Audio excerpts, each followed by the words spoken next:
Hello everyone and welcome to Nyan Axis once again.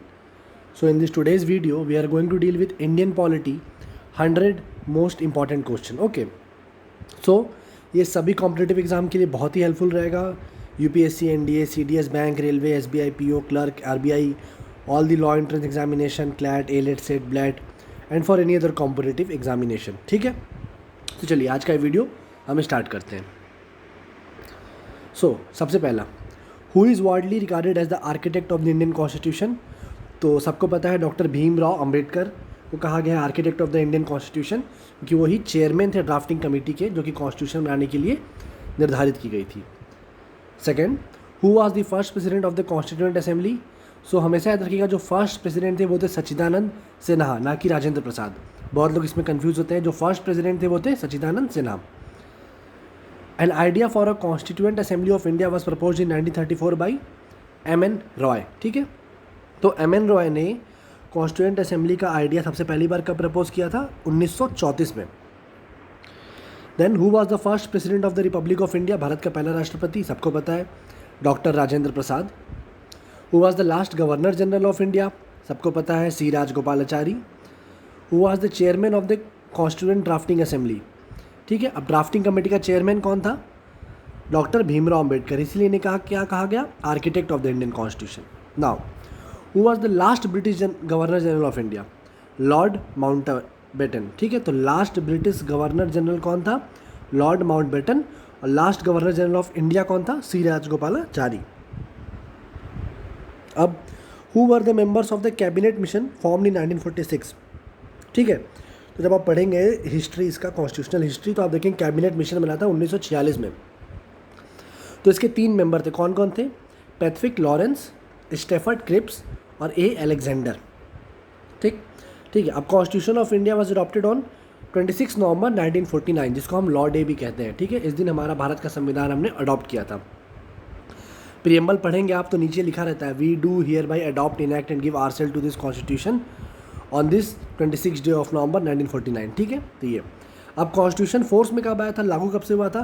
तो 26 जनवरी 1950, जिसको हम रिपब्लिक डे भी कहते हैं. ओके. तो दोनों में कंफ्यूज मत होइएगा. Now the Indian legislature was made bicameral for the first time through which of the following acts of the British India. So the answer is government of India act 1919. अब by cameral क्या होता है? By cameral मतलब upper house and the lower house. जैसे हमारे यहाँ राज्यसभा और लोकसभा है, इसको हम बाई कैमरल कहते हैं. तो सबसे पहली बार कब हुआ था? GOI 1919 के through. For the first time portfolio system was introduced through which of the following acts of the British India. Portfolio system किस एक्ट के थ्रू आया था? Indian councils act 1861. Who was the first member of the governor general executive council in 1909. First member कौन था governor general executive council का? सत्येंद्र प्रसाद सिन्हा. ठीक. Now who was the most senior civil servant to government of India. Government of India जो थी उस समय, उसका सबसे सीनियर मोस्ट सिविल सर्वेंट कौन होता था? तो जो कैबिनेट सेक्रेटरी होता था वो होता था. नाउ डायरकी और dual government was introduce through government of India act 1919. ठीक है. तो देखिए government of India act 1919, government of India act 1935, ये दो ऐसे एक्ट हैं जिसके बेस पे ही हमारा अभी का कॉन्स्टिट्यूशन भी है. तो जो हमारा कॉन्स्टिट्यूशन, इसे कहते हैं कि our constitution is the replica of government of India act 1935. Okay.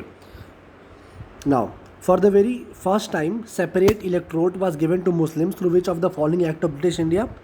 Indian council act 1909. Okay. तो यहाँ पे मुस्लिमों और हिंदुओं में विभाजन किया गया था. जो अंग्रेजों की नीति थी फूट डालो राज करो, मॉरली मिंटो रिफॉर्म्स आए. ठीक है. तो ये इंडियन काउंसिल एक्ट 1909 के थ्रू मुस्लिमों को अलग इलेक्टोरेट देने का निर्णय किया गया था. ठीक. अब कॉन्स्टिट्यूशन में जो इमरजेंसी प्रोविजन है वो कहाँ से बोरोड है? जर्मनी से. फंडामेंटल राइट कहाँ से बोरोड है? यूनाइटेड स्टेट से. DPSP यानी directive principle of state policy कहाँ से बोरोड है? आयरलैंड से. ठीक है. अब who is the ex officio head of the civil services board. तो cabinet secretary is the ex officio head of the civil services board. Now fundamental duty कहाँ से बोरोड है? USSR. अब आप मुझे कमेंट सेक्शन में ये बताएं कि fundamental right, fundamental duty and DPSP constitution में किस पार्ट में और कौन से आर्टिकल्स में ये पूरा दिया हुआ है. ठीक है. अभी कमेंट करें, कमेंट सेक्शन में बताएं. So who was the first law minister? Doctor Bhimrao Ambedkar ji. Now who was known as the modern Manu in India? Doctor Bhimrao Ambedkar. Modern Manu क्यों कहते हैं? क्योंकि ऐसा माना जाता है कि Manu was the first law giver of India. और मॉडर्न इंडिया में जो हमारा आज़ादी के बाद का इंडिया है उसमें जो कॉन्स्टिट्यूशन है वो किसने बताया? डॉक्टर भीमराव अम्बेडकर ने। Now who was the first speaker of the republic of India? ठीक है, तो जीवी Mavalankar was the first speaker of the republic of India. First chief justice कौन थे इंडिया के? एच.जी. कनिया। ओके, याद रखिएगा आप लोग। So how many schedules are there in the Indian constitution? 12। How many parts? 22। और हाउ मेनी आर्टिकल्स? 395 जब भारत का संविधान बना था। Now the government of India act 1935 and India independence act 1947 were repealed through which article of the constitution? Article 395। Important है, याद रखिएगा। Government of India act 1935 जिसपे संविधान बनने से पहले हम लोग पालन कर रहे थे, और इंडिया इंडिपेंडेंस एक्ट जो कि ब्रिटिश पार्लियामेंट में पास हुआ था। ठीक, ये दोनों एक्ट किस आर्टिकल के थ्रू हटे थे? आर्टिकल 395 के through. What were the words added to the preamble in 1976 by the 42nd constitutional amendment? ठीक, तो जो 42nd कॉन्स्टिट्यूशनल अमेंडमेंट है इसको मिनी कॉन्स्टिट्यूशन भी कहते हैं। अब इसमें 2 वर्ड ऐड किए गए थे प्रीएम्बल में, क्या क्या? सोशलिस्ट और सेक्युलर। ठीक है, now which of the following day is law day? बता चुका हूँ मैं आपको, 26 नवंबर 1949, क्योंकि इसी दिन हमने कॉन्स्टिट्यूशन को अडॉप्ट किया था। Which of the constitutional amendment is called the mini constitution of India? बता चुका हूँ, 42nd constitutional amendment. Now what was the time taken to frame the constitution of India? तो 2 साल 11 महीने और 17 दिन लगे थे भारत के संविधान को तैयार करने में, बनाने में। Now anti defection provision for members of parliament and members of state legislature was inserted in the Indian Constitution through which of the following schedule? 10th schedule। ठीक, अब देखते हैं 11th शेड्यूल किसकी बात करता है? Rural local bodies. 12th schedule किसकी बात करता है? Urban local bodies. अब आप कमेंट सेक्शन में मुझे बताएं कि रूरल लोकल बॉडीज़ क्या है और अर्बन लोकल बॉडीज़ क्या है। ओके, कमेंट सेक्शन में ज़रूर बताएं। The fundamental right under which part of the constitution of India? Part 3 में दिया हुआ है फंडामेंटल राइट, जो मैंने भी क्वेश्चन आपसे पूछा था। फंडामेंटल ड्यूटी कहाँ दिया हुआ है? पार्ट 4A में। और DPSP कहाँ दिया हुआ है? पार्ट 4 में। आर्टिकल्स अभी भी मैंने नहीं बताया, आर्टिकल अभी भी आप कमेंट सेक्शन में बताएं कौन से आर्टिकल में फंडामेंटल राइट, फंडामेंटल ड्यूटी और DPSP दिया हुआ है। Now the members of the constituent assembly met for the very first time on December 9, 1946। अब देखते हैं how many amendment have been done in the constitution till date? आज की तारीख तक कितने अमेंडमेंट हो चुके हैं कॉन्स्टिट्यूशन में? तो अगर बात करें हम लोग तो कॉन्स्टिट्यूशन अमेंडमेंट बिल आया है 126 और कॉन्स्टिट्यूशनल अमेंडमेंट एक्ट हुआ है 103। अब judicial review is derived from which of the following article? Judicial review क्या है? आर्टिकल 13 क्या आता है? आर्टिकल 13 क्या कहता है कि भाई कोई भी ऐसा प्रोविजन, कोई भी ऐसा लॉ, कुछ भी ऐसा पास होता है जो कि फंडामेंटल राइट को किसी भी तरीके से वायलेट कर सकता है, तो उसको हम लोग उस पार्ट को या होल को हम असंवैधानिक, अनकॉन्स्टिट्यूशनल करार सुप्रीम कोर्ट दे देगा। Now which article is heart and soul of the Indian constitution? Article 32। Heart and soul किसने कहा था? डॉक्टर भीमराव अंबेडकर जी ने कहा था। क्यों कहा था? क्योंकि किसी का भी फंडामेंटल राइट अगर इन्फ्रिंज होता है तो वो डायरेक्टली सुप्रीम कोर्ट जा सकता है अंडर आर्टिकल 32, इसीलिए इसको heart and soul of the Indian constitution कहा गया है। Now in the words of Bhimrao Ambedkar, which one of the following is called instrument of accession? So DPSP. Which article give power to president for ordinance? Article 123। Ordinance क्या होता है? जब भी parliament session में नहीं है और कोई लॉ पास करना है तो प्रेसिडेंट के पास ये पावर है, वो एक ऑर्डिनेंस पास कर दे, उसकी मान्यता उतना ही होगी जैसे कोई पार्लियामेंट ने लॉ पास किया है। ओके, तो ऑर्डिनेंस प्रेसिडेंट पास करता है जब भी पार्लियामेंट मोशन में नहीं होती है, तब आर्टिकल 123 में दिया है। Joint sitting of the two houses of the parliament is mentioned in which of the following article? Article 108। The resolution for removing vice president can be moved in only in Rajya Sabha। ठीक है, vice president को हटाना है तो जो resolution है वो कहाँ होगा? ओनली इन राज्य सभा। No child below the age of 14 years shall be employed in any factory or mine or any hazardous employment। Which article of the constitution? Article 24। Right to equality कहाँ से कहाँ तक दिया हुआ है? आर्टिकल 14 से लेकर 18 तक दिया हुआ है right to equality. The member of constituent assembly which drafted the constitution of India were, ठीक है, elected by legislative assembly of various provinces. ठीक है, तो ये पॉइंट आप लोग याद रखिएगा।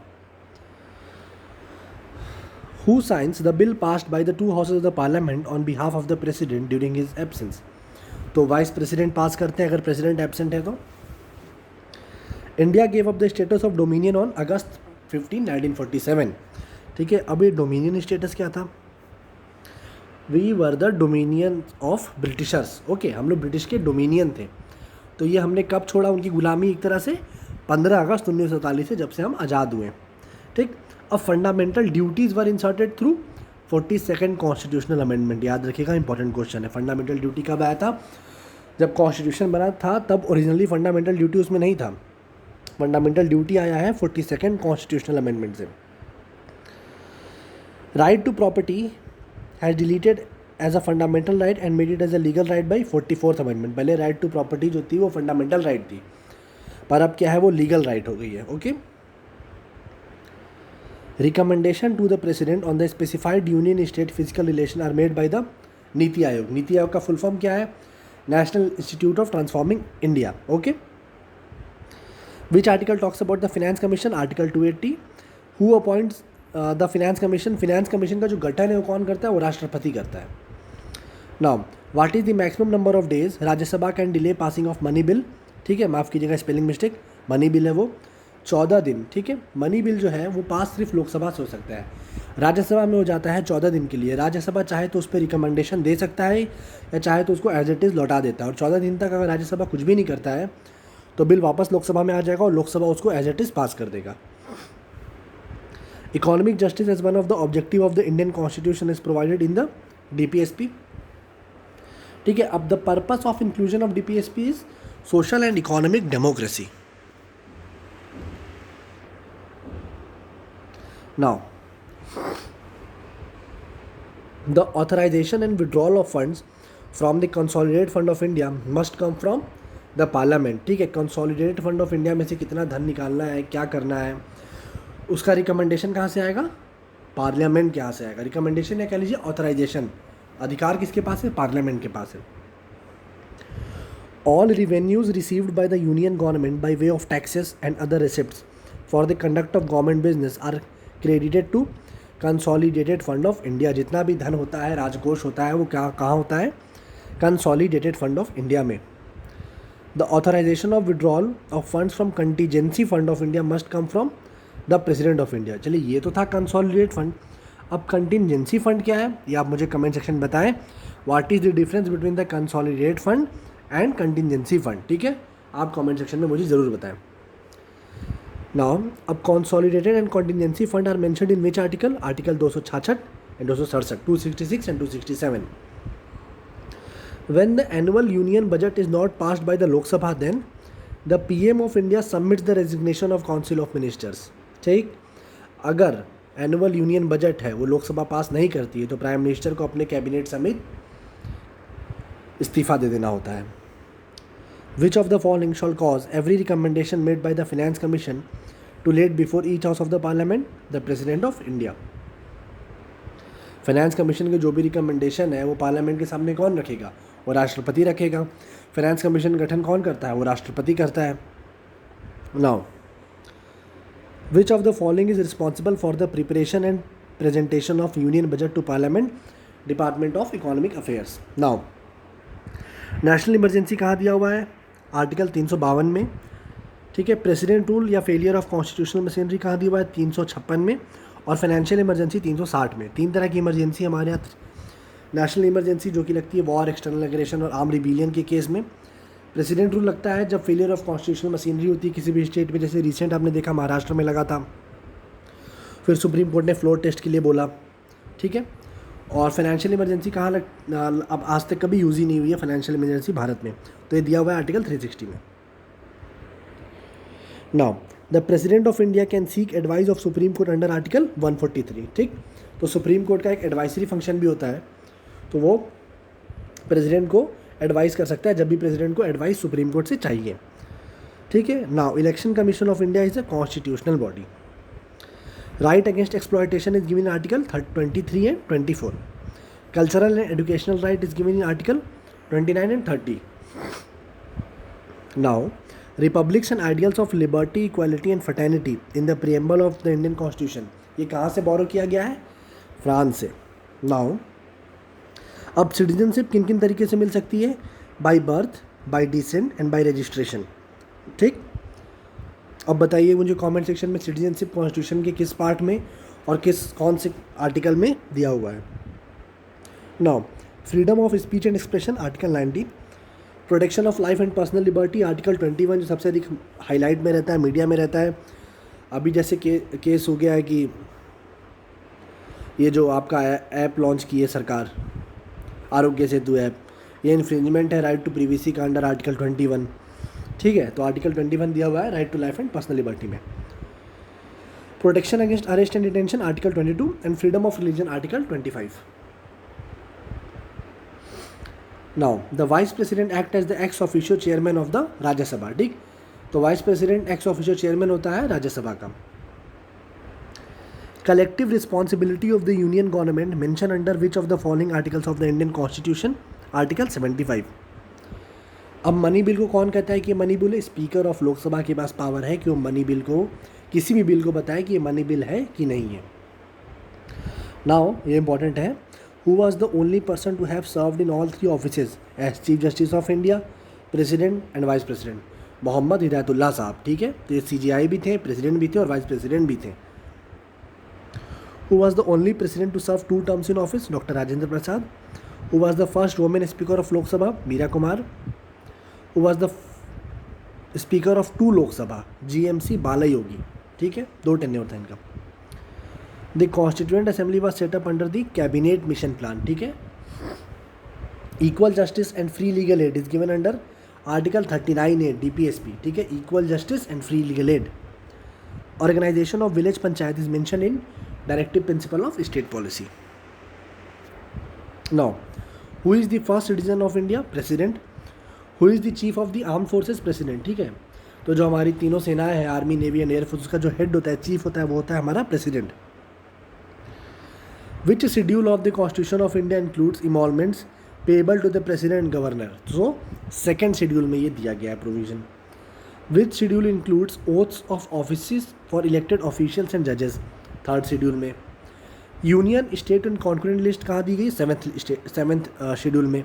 अब union state and concurrent list पे क्वेश्चन आता है कि भैया क्या होती है, तो यूनियन लिस्ट में वो सब्जेक्ट्स दिए गए हैं जिन पे सिर्फ सेंट्रल गवर्नमेंट यानी यूनियन लॉ बना सकती है। स्टेट लिस्ट में वो सब्जेक्ट दिए गए हैं जिसमें सिर्फ स्टेट लॉ बना सकती है, और कॉन्करेंट में ऐसे सब्जेक्ट दिए गए जिसमें यूनियन और स्टेट दोनों लॉ बना सकती है।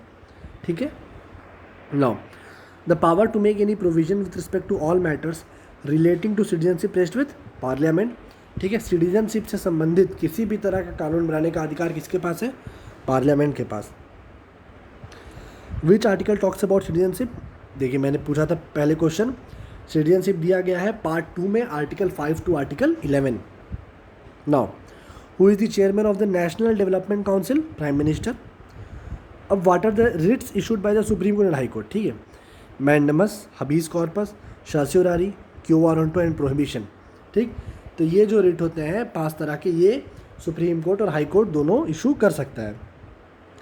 आप इन रिट के बारे में पढ़िए और मुझे कमेंट सेक्शन में बताएं, और अगर नहीं समझ में आता है तो कमेंट सेक्शन में क्वेश्चन पूछें। Now who is the supreme authority of India? The constitution of India. So this was all till then. जय हिंद, थैंक यू। अगर आपको वीडियो पसंद आया तो प्लीज़ लाइक करें एंड सब्सक्राइब करें और हिट द बेल आइकन